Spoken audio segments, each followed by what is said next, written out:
ঈদে ৯ দিনের টানা ছুটিতে সিলেটে বিভিন্ন স্বাস্থ্য কেন্দ্রে ২৮৭ নর্মাল ডেলিভারি হয়েছে। তবে সারা বছর থেকে ঈদের ছুটিতে নর্মাল ডেলিভারি বেশি হওয়াতে প্রশ্ন তুলছেন সাধারণ মানুষ।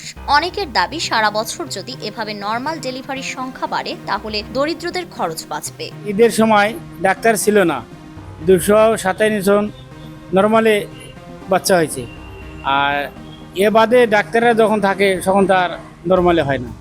এর কারণটা কি? মানে টাকা নেওয়ার কারণে এরা সিজার বলে, সিজার করতে হবে, মানে তাছাড়া নর্মাল হইতো না।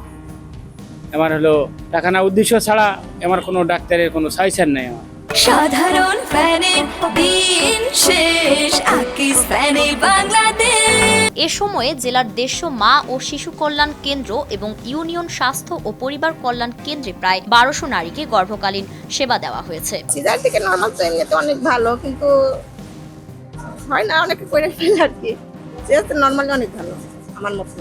পরিবার পরিকল্পনা অধিদপ্তরের বিভাগীয় কার্যালয়ের তথ্য মতে ২৮ মার্চ থেকে শুরু হওয়া ঈদের ছুটিতে সিলেট, সুনামগঞ্জ, মৌলভীবাজার ও হবিগঞ্জের বিভিন্ন স্বাস্থ্য কেন্দ্রে স্বাভাবিক প্রক্রিয়ায় ২৮৭ জন নারী সন্তান প্রসব করেছেন। তাছাড়াও গর্ভকালীন সেবা ৭৩৯টি, প্রসবোত্তর সেবা ৪১৪টি সহ উল্লেখযোগ্য সংখ্যক কিশোর কিশোরী ও সাধারণ রোগীকে সেবা দেওয়া হয়েছে।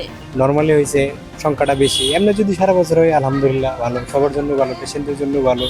সিলেট বিভাগের ৪ জেলায় মা ও শিশু কল্যাণ কেন্দ্র ছাড়াও সিলেটে ৩৫টি, সুনামগঞ্জে ৪৬টি, মৌলভীবাজারে ২৭টি ও হবিগঞ্জে ৪২টি ইউনিয়ন স্বাস্থ্য ও পরিবার কল্যাণ কেন্দ্র সার্বক্ষণিক সেবা প্রদানের জন্য প্রস্তুত রাখা হয়েছে। গত ঈদ উল ফিতরে একটা লম্বা একটা ছুটির একটা সময় ছিল, যেহেতু ঈদের ছুটিতে সবাই সাধারণত ছুটি পায় এবং সবাই ছুটি ভোগ করে, কিন্তু ছুটি ভোগ করলেও কিন্তু এই যে সেবাটা, মার সেবাটা, শিশুর সেবাটা তো থেমে থাকবে না।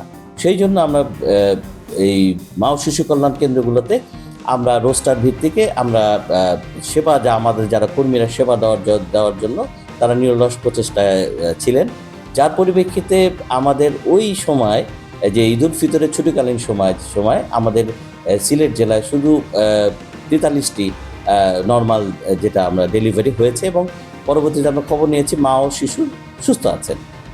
ফারিন রহমান প্রীতি, নয়া দিগন্ত।